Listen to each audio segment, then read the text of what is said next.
Hey, welcome to Sasquatch and Cigars. This is Thomas, and I recently made a post on my YouTube account about a Class A sighting that I wanted to talk about that happened in East Texas.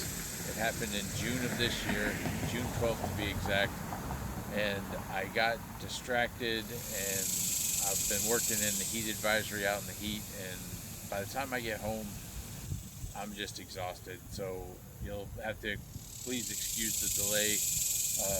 Going to be drinking a Coke Zero.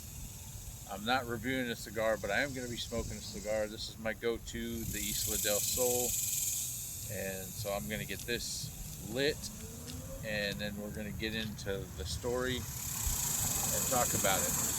The story is in East Texas, and like I said, we'll get into it. For this particular cigar, I'm not using my guillotine cutter. I'm going to use a punch cut just to be different this time. I do like a punch cut on some cigars, and all what a punch cut is you just put it on the end, kind of push the cigar and the cutter and rotate it, and it creates a nice little hole in the end that you can draw from. Again, this is the Isla del Sol. This is my go-to cigar. This is the Toro, and I really like this cigar. It's an enjoyable cigar. It is an infused cigar, and it's infused with coffee. You'll have to excuse the wind. I guess the wind decided to start its thing too tonight. Hopefully that's not interfering with my mic too terribly.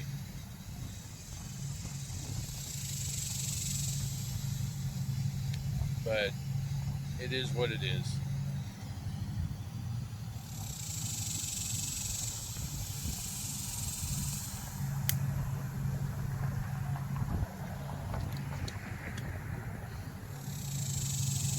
I guess the thing I like about the Isla del Sols is the sweetness that you get from it, and it's got a distinct coffee flavor because it is infused with coffee, and it's not harsh. It's a very mild cigar, very easy to smoke,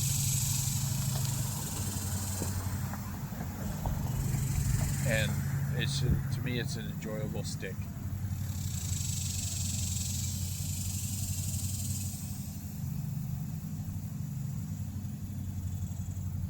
The retro hail on it is very easy too. So the story that I'm going to talk about happened on June 12th, 2026, in East Texas. It was submitted by Dustin Dean. He was driving home from his mom's house to his house, and normally he takes the highway uh, 20, Interstate 20, but this time he took Highway 80, which is heavily wooded on both sides. And I guess to his recollection, there was some traffic on the highway or some construction that was going on or something like that, so he wanted to go this other way. And usually people in that area will stick to the major arteries like Interstate 20 so that they don't have to worry about hitting a deer or something like that. Highway 80 is a little more rural, and they get a lot more deer crossings and such. So as he was driving home, it was about 1:30 in the a.m. and I'm going to read from my notes because yes, I took notes. It's easier for me. He was driving on Highway 80 between Big Sandy and Wilkins in an area with dense woods on either side of the road. Again, the time was about 1:20 a.m. and he had his high beams on, and a creature stepped out of the woods on the eastbound side, apparently trying to cross the road. His bright lights were on, and he saw it clearly as it was daytime. When he saw it, the creature turned towards him, saw his headlights, and immediately turned towards the woods, but kept its eyes on him and stepped back into the woods. He was doing about 60 miles an hour as he passed it up, but he remembers it clearly and vividly. And says that the hair was matted with a brownish look to it. Its face was not like you see in the pictures of typical Sasquatch. Uh, he said that the face was elongated, not round, and he said it had an ape-like nose, but the lips were more human-like. He said it didn't look like it had, I don't know how else to, like ape-like or chimpanzee-like lips. He said they were more human-like. He said that it didn't take but like 2 steps or so to get back into the woods, and it was gone. He remembers that the eyes didn't glow, but they reflected light, and but it wasn't like a bright reflection. It was kind of a dull reflection. And he vividly remembers that the face of this creature didn't have hair on it, but there was hair surrounding the face that it was matted, but it kind of looked like a mane and elongated. And he said that the creature was,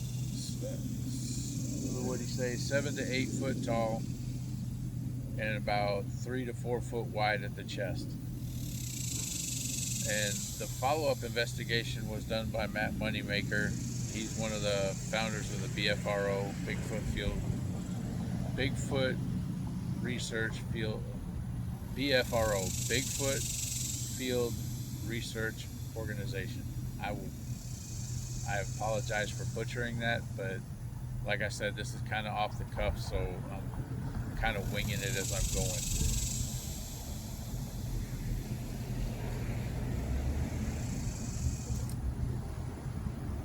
Anyways, Matthew Moneymaker did the follow-up investigation, and in talking with Dustin's was ex-military, and he came across as a very credible witness, and he's worked in the oil and gas industry since getting out of the military. I think it said for like the past 20 years or so. His wife was in the car with him, but she was looking at her phone, so she didn't see it. And he didn't have a dash cam, so there are no photographs of this. But Moneymaker felt that it was, in talking with him, that he was credible enough that they posted it on the BFRO website, which is where I got most of this information. So credit to the BFRO for having all this information on there that we could talk about this. My personal thoughts on this story is skepticism. I'm going to take the guy at his word. He says that he saw what he saw, and I'm just going to leave it at that. But I'm still kind of skeptical. I'm not sure, to me, I would prefer to see photographs or something like that, and I understand that that's not always possible in these situations, especially when you're driving, because not everybody has a dash cam. I don't even have a dash cam on my truck. My wife, I just put a dash cam on her vehicle the other night, so she finally has one. So not everybody has a dash cam, and you're driving 60 miles down the road, 60 miles an hour down the road. The last thing you're going to do if you see something is, oh man, I got to get my camera. By the time you even reach for a camera, you're already past what you saw. So you just have to go by your own recollection. And again, the guy, in talking with the investigator, he said that if he had photographs, he would have paid for them hands down. But unfortunately, there was no photographs taken. However, the description that the guy gave was very vivid, very detailed, and so, sorry, my trash is trying to blow away in the winds. So that gives credibility to the guy, because if you're just making something up on the fly, you may not be consistent in what you're describing. You may just be thinking about stuff that you've read or seen on other sites and other posts and other shows that you've watched, and given the description of something like that. But this guy Dustin seemed to have his own take on what he saw, and it was different from the normal nomenclature accounts of what a Bigfoot looks like.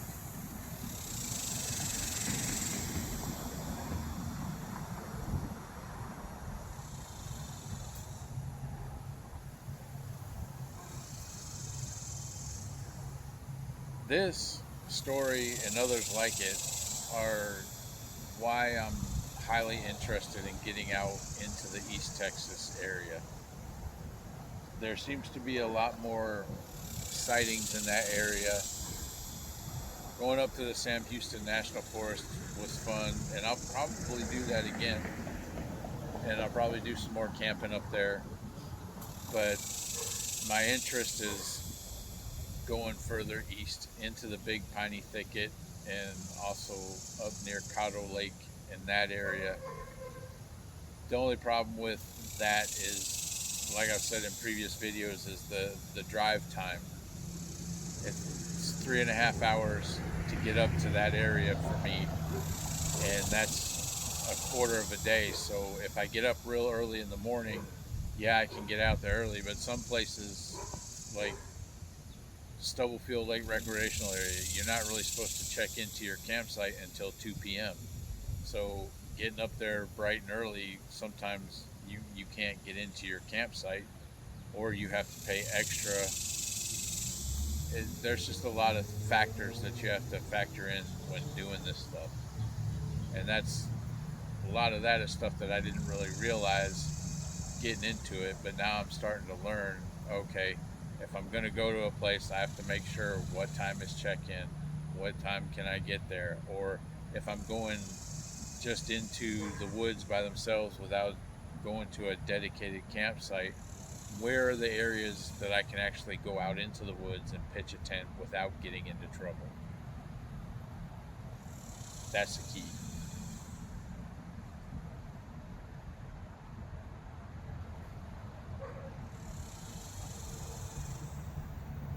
Very smooth cigar. Again, I'm not really trying to review it, but I'm just trying to let everybody know the Isla del Sol is where it's at. But anyways, so I really want to get into East Texas. I want to get out there and see what I can see. Are you wondering yet what the heck I'm doing? Not yet. Hopefully this is my last trip. I got you. I'm out here discussing Sasquatch and smoking cigars. Well, that's very appropriate. Cigars and Sasquatch. That's my channel. He's real. We need to talk. Do you have a channel for that? Yeah, Sasquatch and Cigars On YouTube? on YouTube and Instagram. I didn't know that. I'll look you up. Cool. Okay. Bye. That was my neighbor, Miss Elizabeth, down the street. She's a great person. Her daughter is really good friends with my daughters, and they hang out a lot. Anyways, this is just a video, and I'm gonna leave that in just because it's comical, and I think it's pretty cool that a neighbor of mine just stopped and talked, and it's awesome. It's just that's why I got into smoking cigars. Not really why I got in, but what has really driven me to stay into smoking cigars is the community of it, and the people and the relationships that you can build off of it. But anyways, back to my Sasquatch story and my Sasquatch stuff. East Texas seems to be where there's a lot of activity going on. So I'm hoping to plan an adventure out there. I don't know if it's going to be a lengthy adventure. I don't know if it's going to be a daytime. I don't know when it's going to be. Probably not during the summer months. because June, July, and August, and sometimes September are very terrible months for trying to camp. And I do not like being hot and miserable. I hate it.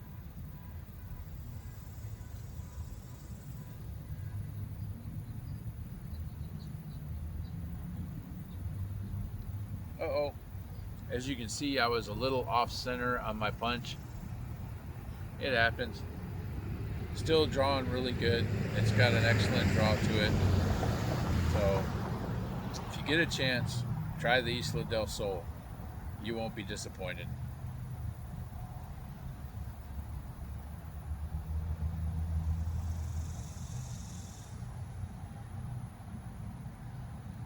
Again, I know I say this quite often in a lot of my videos, but if you have a story or an encounter or anything of that nature, leave it in the comments or try and get in touch with me. Sometimes I remember to post my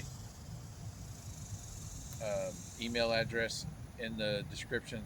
A lot of times I forget. I'm going to try and make it a point to put my email address in there. For those of you that are interested, my email address is tsjedi1@gmail.com. So there you go.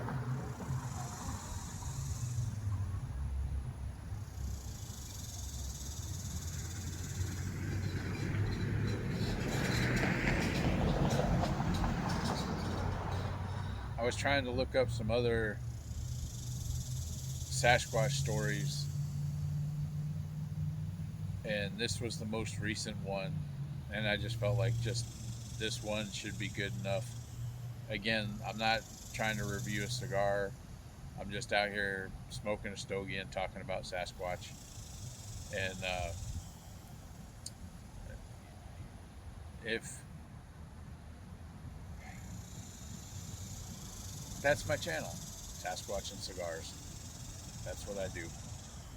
Anyways, I'm going to cut this short. If you have any thoughts on this story, leave it in the comments. I would like to hear your thoughts on it. Maybe we could start a discussion about it.